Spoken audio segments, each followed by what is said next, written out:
Hello, everybody, and welcome to the Sick of the Sponge Chats. Today, I have a very special guest on, Richard Brown, teacher, trainer, former director of his own academy, an immersion program, and perhaps more well known is his efforts to push for positive change within EOT and viewing teachers not only as teachers but as humans.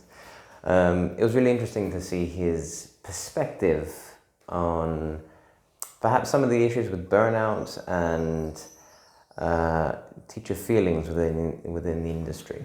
And we got to look at some of that. We also got to look at his journey from teaching into training, and some of the experiences he has there, and also some advice he has for teachers that would like to move into teacher training, but also teachers that are perhaps wanting to stay in the industry. Maybe they've lost a little bit of motivation with the industry and they'd like to rekindle that fire again.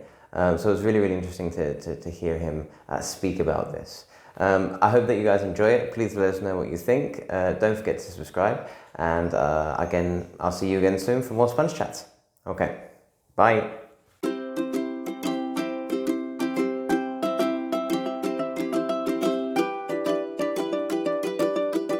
Hi, Richard. How you doing?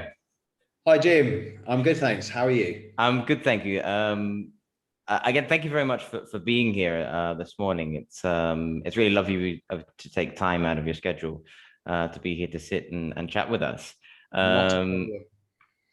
Before we get into the Sponge Chat, perhaps we'll just look at the purpose of why we're here. The idea of Sponge Chats is to get information out to teachers about some of the career paths that they can take within AOT, and hopefully kind of find their passion in terms of to stay in EOT. And it sounds like from your profile that we're going to touch on some of the important points of perhaps remaining in teaching later on. So for everyone out there, maybe you could introduce us to Richard. Who is Richard? Richard is, good question. Well, yeah, I'm Richard. I'm Richard Brown. I'm originally from Portsmouth in the UK. I'm very proud of that fact. Too proud, probably. And now I live in Spain. I've been here sort of 10 years now. So I've had the background. I've been teaching for kind of 15 years or in EFL, 5 of those in the UK. And now 10 here. So you could say I've had seen both sides of sort of the multilingual classroom and the monolingual classroom, which is very, very different. And yeah, I've been gradually, I guess I've evolved into a teacher trainer, at times a materials writer. And yeah, I'm still involved in EFL and enjoying it. Well, that's good. I mean, that's what we're looking for, right? I suppose I'd like to touch on, because there are a number of things I'd like to touch on today. Obviously, you've got your website, and I'm going to call it an initiative, but it's really kind of reigniting that passion for teaching with teachers, and we'll get to that later. But maybe I'd like to look at your journey from moving from teaching. So you came into the industry, you began teaching, and then you moved into teacher training and materials writing. How did you make that change, and what was the sort of the impetus? What was the catalyst for that? Okay, well, I was very lucky. I worked in a really top language school in the UK. It's now still an excellent school. It's the joint #1 school in the UK. Shall I mention the name? I think it's LSI Portsmouth, no? Yeah. LSI IH Portsmouth, yeah. And so that's where I cut my teeth. I was kind of very in at the deep end. That was my first teaching job. I was like a rabbit in the headlights. I know a lot of teachers can relate to that. Feeling like a complete imposter. I've got 12 adult students who've paid for me to teach them what's going on here, and frantically planning classes at 6 o'clock in the morning, and these are, you know, it's a mixture of not having that experience, but not having the confidence in yourself in being thrown in at the deep end. Then I guess you start to acquire, you know, a set of skills, a set of lessons that you can lean on, and you feel, you know, and you find your personality in class, and it's a fun job. But at the same time, after a couple of years, Jim, I felt that I was kind of, I just kind of felt like, is this all there is to it? There must be something more. How am I going to sustain? How am I, you know, am I just going to repeat doing this now for year on year? And I had the opportunity, well, some supportive colleagues suggested doing the Delta, and which I did, and really that was the kind of game changer for me, because it went from being feeling like EFL teaching is where you go into class and you're like a quiz show host, and you give out you give out sheets, and everyone's kind of, hey, and then next class no one's remembered anything. Right. To, okay, now I have a real grasp of the principles of not just teaching, but what actually facilitates learning. Yeah. And that's where the satisfaction comes in teaching, I think. What do you reckon, Jim, when you see people learning? I 100% agree. I think what you said, you know, that the first few years that you get in there and you're kind of like, that imposter syndrome is definitely there. And learners, I don't know. I think some learners are sort of oblivious to it, but some learners are very much aware of you know, what constitutes good teaching, and you kind of get that feedback. But it sounded like you were in a very supportive environment, and I think many teachers don't have that support, perhaps. Right. And you know, I was lucky. I worked in a number of schools that were quite supportive in development. Like yourself, they said, oh, there's the Delta, and I had no idea what that was, and they sort of said, okay, that's a good option. And then from there, it led me into teacher training and so on. But I had loads of support through that. And so it sounds like you had similar situation, but yeah, I don't think all teachers have that support. No, definitely not. And that's where TEFL becomes quite a lonely game sometimes. And I've definitely seen the other side of the coin. You know, in that school environment, I was surrounded by, I'd say, passionate teachers who wanted to, you know, who were in it for the long term, right. and rallying around each other and supporting each other. But I've seen the other side as well, where you really just left to your own devices, and that can take you down one of two paths. You either just carry on as that kind of rabbit in the headlights game show host who's not really fully equipped yet to make this a career, right?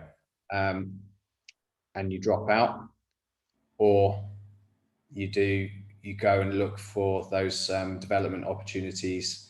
You know, like reading your blog, for example, checking out these videos. All of these things are the kind of thing I think you have to be active. You have to actively try to stay inspired, right? And that can be a lot harder on your own. And that's where my projects, which we'll talk about probably. Yeah, no, definitely. I think that's what you said there. To stay actively inspired is, kind of difficult. I mean, even myself, I've gone through periods where I was a little bit over this, and then Yeah. you have to find that motivation again. Um, to be honest, blogging was the thing that did for me. So after my daughter, I started blogging Yeah. when I was actually just at the end of it, and so that really reignited that passion for teaching for me, because it kind of, I was reflecting, but it also helps me with jobs, which was amazing, I found. Yeah. Um, Why? What inspired you to blog? Do you like writing? I'd never really written before that. Obviously, I'd written for sort of academic assignments and things like that. But in terms of in a public forum, never. I suppose I just had some ideas from Delta that I wanted to share with other candidates. I did Delta via distance, and we were encouraged to sort of share our ideas in forums. I think that kind of pushed me to want to get into blogging. Hmm. Um, so that, I suppose that there was no other really like big epiphany. Oh, I want to do blogging. It was just sort of share these ideas, and then it's just sort of snowballed and gone through there. It sounds like you've had a kind of few experiences like that. So obviously, teaching, you did Delta, and then were you teacher training in LSI? Is that correct, or did you? Because you mentioned IATEFL as well. So I imagine you went to IATEFL and did a few sessions there, or how does that Yeah. work? So yeah, for me, the Delta changed everything, and I returned to LSI having done the Delta, and it was like, wow, I've got all these new ideas that I want to, the Delta doesn't make you a great teacher, Mm, but it gives you the tools, that you can then start to apply. So, and that is a long process. It's not like an yeah, overnight thing. But yeah, I came back and like you, I wanted to share those jaw-dropping moments that I'd experienced on the Delta right, with colleagues. Maybe I was a little bit too keen sometimes. Um, but that was just my passion spilling over, I think. So yeah, I started to offer to do workshops, um, and got a senior teaching role there. And I think the great one of the I'd say the big achievements collectively that happened in the school while I was there was that there was a kind of divide in the staff room, I felt, between the old school, the old guard, and the less experienced teachers. right, And we were able to a few of us decided that we'd set up a peer observation scheme, and we kind of did like the World Cup draw. draw. Bill will work with Becky, Yeah, and Bill, and these are real people. Bill was he looked like Father Christmas, and he was always asleep in the far corner of the staff room. He'd been teaching for like 40 years, and Becky was in the Navy before and was just getting into TEFL.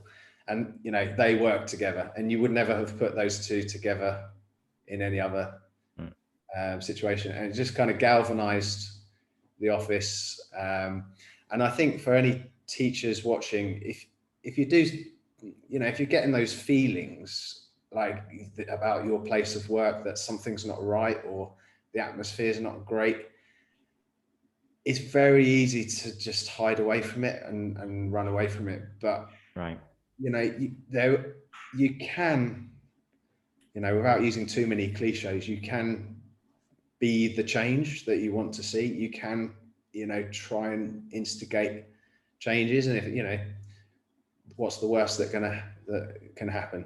yeah. So that was a really great thing, and it brought the staff room together, and really enjoyed that. No, amazing. And did you have any other sort of particular challenges along the way as a trainer and also a materials writer? I mean, if I'm correct, you wrote, was it IELTS Advantage, writing for IELTS Advantage, something like that? You Yeah, co-authored that? not my own, thank God.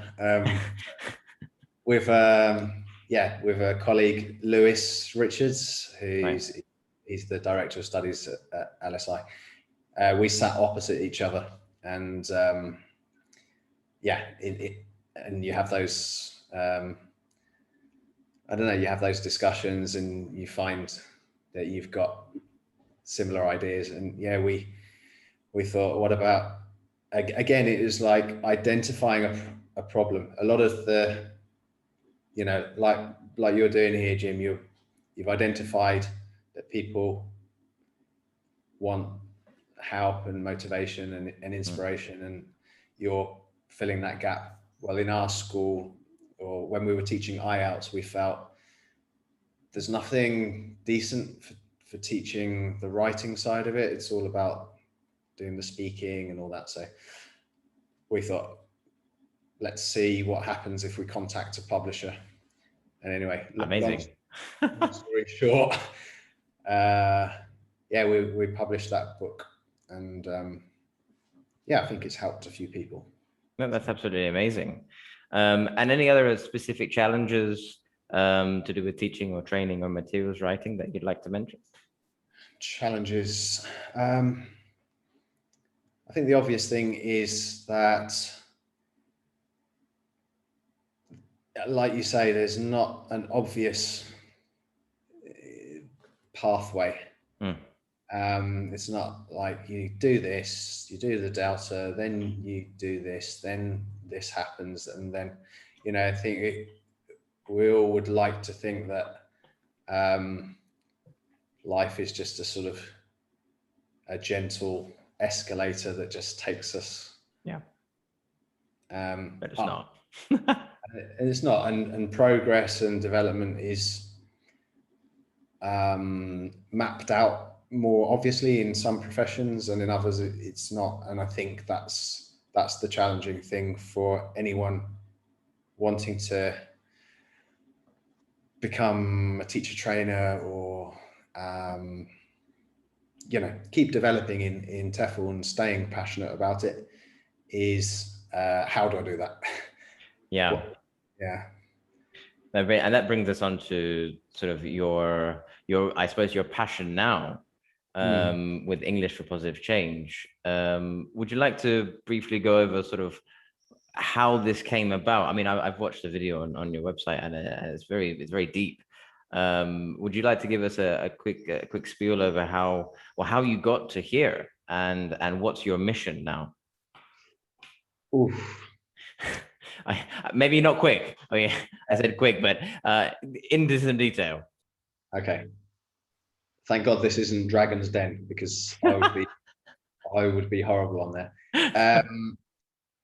The mission. Well, okay. Where does this project, English for Positive Change, comes from? Basically, I believe that we can use the EFL classroom as a platform to make an even bigger difference. So we can teach English. English is the vehicle. But, if you're into sustainability, or, renewable resources, or you're into human rights, or you're into, in my case, personal development, I'm really passionate about the idea that we are completely, there are no limits. All right, there are no limits to what we can actually achieve, but we are often just put into little boxes, and we stay small. And this was my case, and I have to say that for probably the first 8 years of teaching, I believed that being an English teacher was my identity. Right. Okay, it kind of consumed me. It was, I am Richard, I am English teacher, or, right.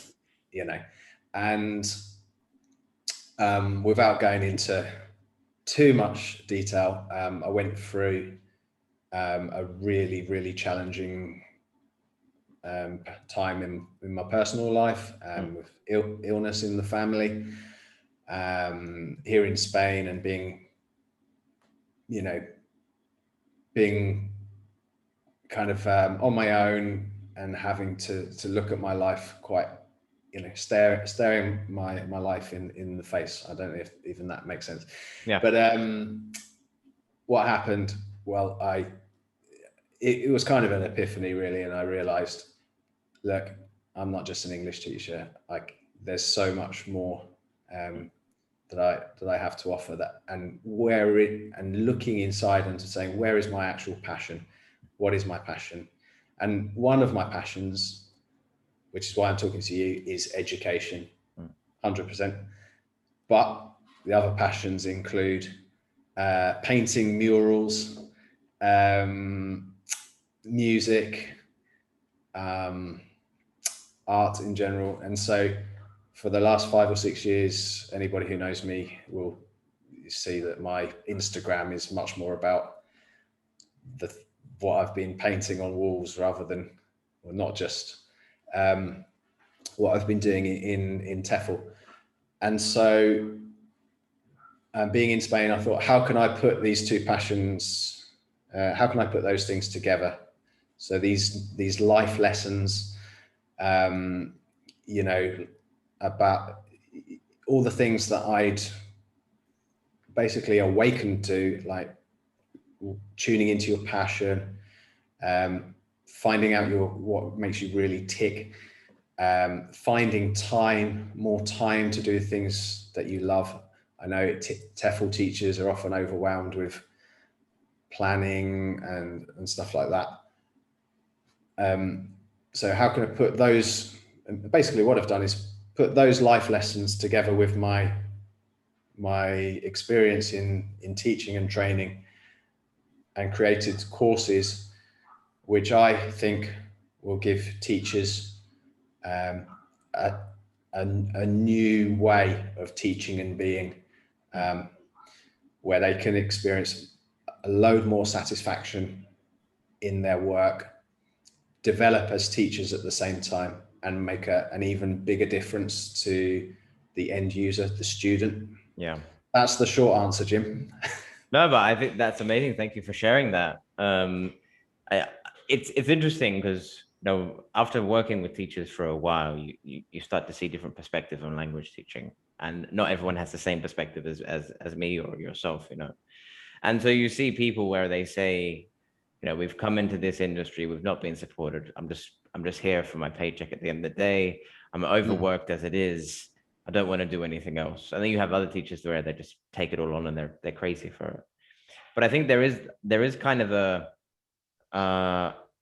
there's not really a support system in place for sort of the emotional side of things, as well as looking at you not just as a teacher, as a human. And I think perhaps there's a minority of schools that get it right, but there's perhaps the majority of schools that probably not even thinking about that per se. And yeah, I completely agree. It's looking at, those are things, teacher burnout, and just I mean, that's probably another reason why we lose so many teachers from the industry. And I mean, what are your experiences with working with teachers so far, in terms of the effect of your courses and in your experience with them? Yeah, it's been very positive. I think the feedback is, along the lines of, thank you for thinking of us as people as well as teachers. Yes, professionally we want to develop, but there are a lot of teachers that just want to, what it's like. You want kind of reassurance that you're teaching well, and that doesn't happen in a lot of schools and academies, unfortunately. Yeah. So some of my courses involve, the opportunity to observe real classes in progress, and I've had feedback saying, this has given me great peace of mind that I'm on the right track. So that's been really positive. And also on the planning side of things, the courses on my website, because the approach is task-based and helping teachers to develop like a coaching style, like kind of reacting to the level of the language that the students are producing rather than prescribing it to them. They're feeling more free in class, but also the in terms of the planning load, it's reduced because they're able to take one lesson and teach it across levels, from, kind of from A to upwards. Yeah. And that in itself, I think, is an excellent development tool. If you teach one lesson across levels, you learn so much, because you can identify more readily, okay, what's this level able to do that this level can't, and therefore what extra challenge do I need to kind of put into that at that stage of the lesson to make sure that they're still challenged. Is that making sense, Jim? Yeah, no, it is. I mean, I think planning itself is a massive element within education, obviously not just language teaching. And it's I've had to sit down with teachers and look at how they're planning, and I've reflected on the program that I was running at the time, thinking, oh, we haven't actually provided teachers with enough support for this. So there are things that we do now in terms of like looking at, can we double up their classes so they have the same levels more or less, so they're reducing on planning, or can we do team planning together where we sit down with them and we look at their difficult classes and we help them plan. Because I've had teachers come in and they're saying, I'm spending 3 or 4 hours a week planning, and for me, obviously, I think that's a long time. I don't spend that long, but it's very different for every teacher, and teachers need to be supportive for that. I mean, if you had what would you say that most academies or language teaching institutions could implement with their teachers to provide just that little bit more support? Probably not at the level of your courses, but what could be some of the smaller things that we could do to really support teachers with something like this? With something like with the planning, do you mean, or planning? Yeah, or any other area if you'd like to mention that. I guess it's just like an open door policy. I think whatever that means in practical terms these days. Unfortunately, with all the restrictions, but it could be a weekly check-in on Zoom, or literally something like that, like a point of contact, because it's that connection is vital, or just to know that there's an open door. So because when I've worked as a DOS, you have very different teachers that want to be left alone and get on with it, and those that need more support. But at the same time, you don't want, you do want to galvanize, and you want a team at the end of the day working together. So another rambling answer, Jim, but I think just sort of providing that support, right? Yeah. By just being there, or I am here if you need me. Yeah. More of that. No, I agree. I think there's this misconception that teaching needs to be, or is really, a solitary profession. And yes, most teachers teach alone in the classroom, granted. But we need those communities of practice. We need that support network outside of the classroom. I'm lucky enough, I've worked in very large academies, where we've had a staff of 30, 35 teachers, and now I work in a small one where we have a staff of 5 teachers. Different dynamic, right? But I think the important thing that's in both of them now really is that idea that we're trying to provide support for teachers. We have mentoring sessions and trying to give that support to them. So as you said, some teachers, though, they may need more, or some teachers, they prefer to be left alone for the majority of the things. And I think that's that's an important thing to consider. You're not sort of painting everyone with the same brush, right? It's everyone's an individual, but you do want that team bonding feeling experience. I think that's important. But I think, yeah, sorry, if I could just say no, go that for it. this, offering that kind of connection, that open door, that support without stating the obvious has just become, much more important than before. So many more teachers are now, okay, you're opting to go online. There are obvious advantages to many for doing that.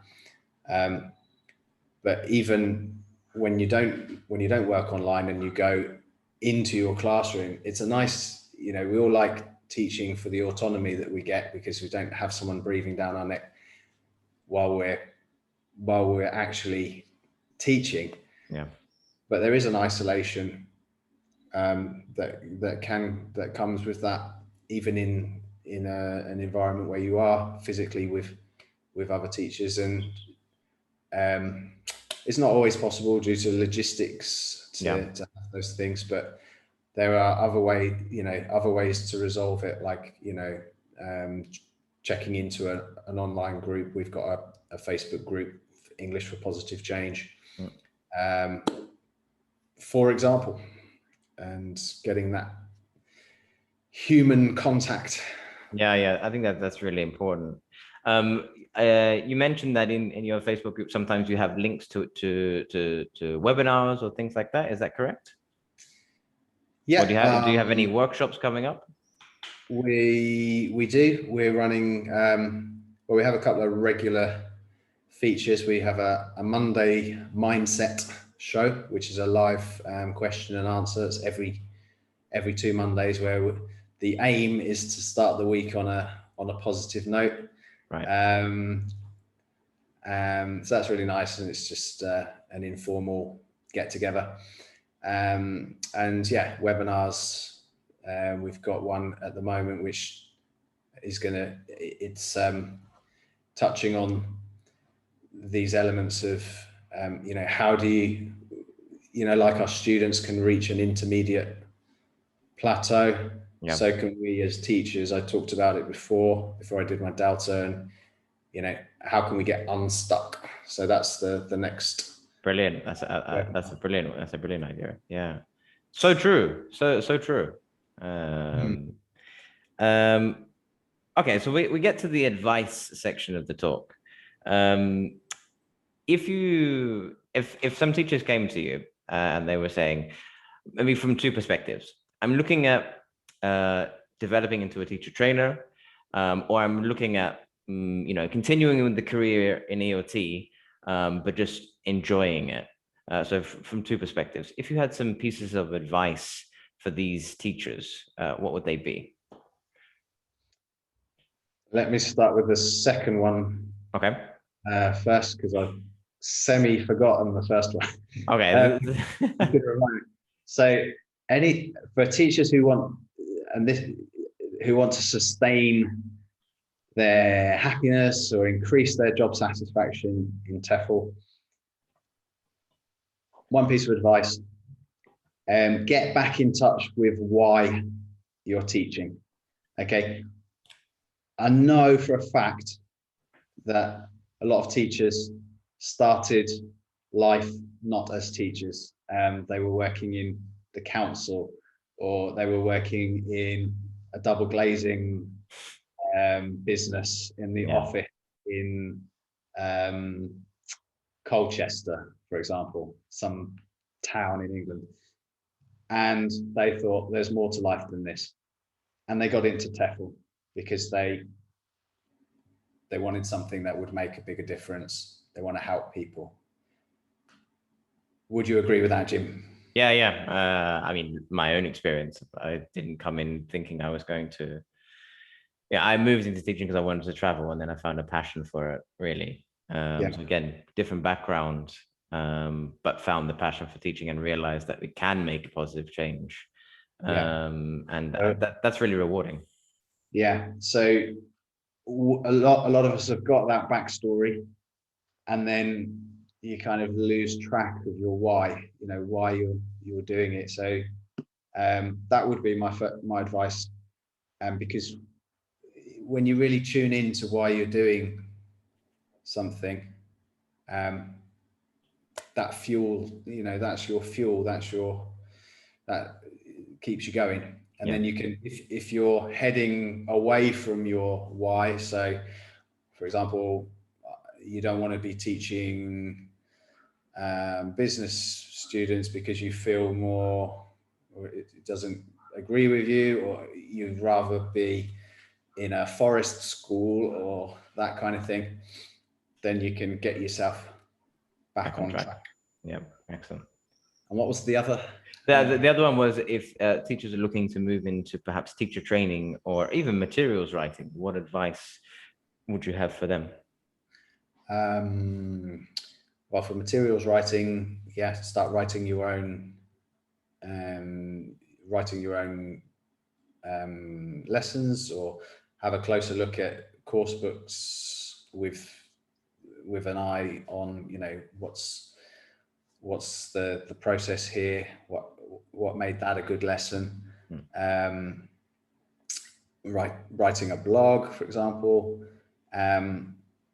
getting into teacher training. I think it depends on the context that you work in, obviously, but like I was saying before, can you identify the same way that we try to identify gaps in students' English? Is there a gap in your school where we could do with a weekly meeting, even if it's just very informal, and just get some cheese and wine and just drink, or could we do with some better resources in the school, or is there a teacher who needs a bit of help? Right. Perhaps without trying to be too keen. But identifying the gaps, right, and seeing if we can plug that gap in a sense. Yeah, because that then becomes your experience and your profile. No, I think that's. I also like the point where you said not to be too keen. I've made that mistake myself. I was speaking. Yeah, I'm sure yourself. I was speaking to Chris Rowland, and he's made that. He said, some teachers just are not as passionate about it as you, or at least explicitly. So don't try and push your passion too much onto them. I suppose that's just another way to increase pressure on teacher, really. And I think that's an important point that you mentioned. But yeah, well, Richard, I won't keep you too much longer. You've been absolutely amazing this morning. I will in the sort of the section below the video, I'm going to put a link to the Facebook group. So for listeners and watchers out there, they can get in touch with you there, and they can also get in touch with you through your website, English for Positive Change. Is that correct? That's right. Yeah, everything's on there. And if anybody does have any questions about anything on there, they can just contact me directly through the Facebook group. I'd be happy to have a chat. Awesome. Well, thank you very much for that, Richard. I hope you have a lovely day, and we'll speak soon. Okay. Thanks to you, Jim. And keep it up. You're doing a great job. Thank you very much. Yeah. Take care. Okay. Bye. Cheers. Bye.